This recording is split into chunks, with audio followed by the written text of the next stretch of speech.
નર્મદા લાઈવમાં તમારું સ્વાગત છે। ગઈકાલે 23 નવેમ્બરના રોજ નર્મદાના તિલકવાડા ખાતે નિર્માણાધીન રેલવે સ્ટેશન ખાતે ખાડો ખોદી રહેલા દાહોદના 2 શ્રમિકોને કરંટ લાગતા તેમનું ઘટના સ્થળે જ મોત થયું હતું। હજી એક મહિના પહેલાં સ્ટેચ્યુ ઓફ યુનિટી ખાતે ભેખડ ધસી પડવાની ઘટના બાદ ટૂંક સમયમાં આ બીજી ઘટના હતી।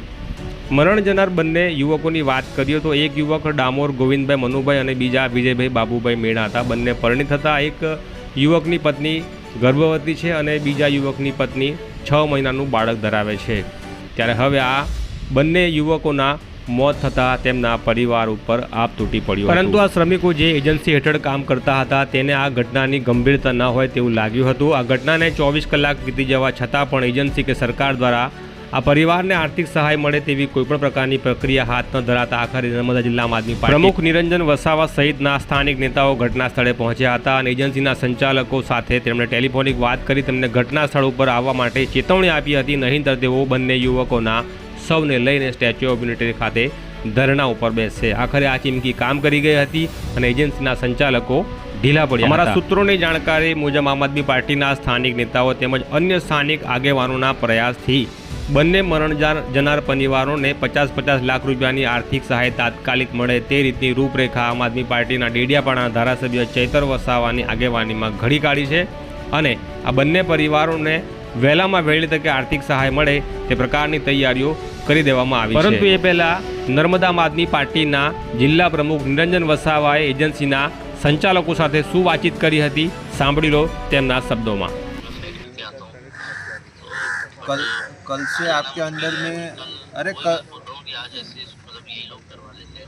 यही लोग कैसे होंगे? दो लोग मर गए हैं।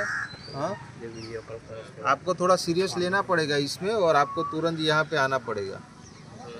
हाँ, पब्लिक भी रुकी हुई है, इनका अंतिम संस्कार करना है। नहीं तो ये दोनों डेड बॉडी लेके हम वो जो स्टैच्यू ऑफ यूनिटी है, ऐसा नहीं, ये दोनों डेड बॉडी लेके जो स्टैच्यू ऑफ यूनिटी है जो देश के वड़ा प्रधान का ड्रीम प्रोजेक्ट है वहाँ पे लेके जाते हैं। हम पीएमबीएम नहीं करवाएंगे। हम जो देश के वड़ा प्रधान का जो ड्रीम प्रोजेक्ट है ना यहाँ पे, ये दोनों डेड बॉडी वहाँ पे लेके जा रहे हैं हम। फिर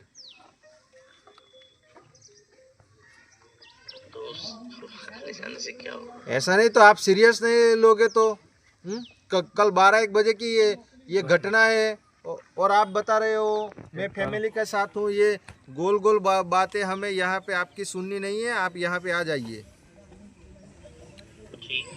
हाँ, તો તમે જોયું કયા પ્રકારે આમ આદમી પાર્ટીના નેતાઓએ એજન્સીના સંચાલકોને સીધા કર્યા હતા અને મરણ જનાર બંને યુવકોના પરિવારોને તેમના આશ્રિતોને રૂપિયા 50-50 લાખની આર્થિક સહાય એજન્સીએ આપવી પડે તે પ્રકારની ફોર્મ્યુલા નક્કી કરવામાં આવી છે તેવું અમારા સૂત્રોની જાણકારી કહી રહી છે।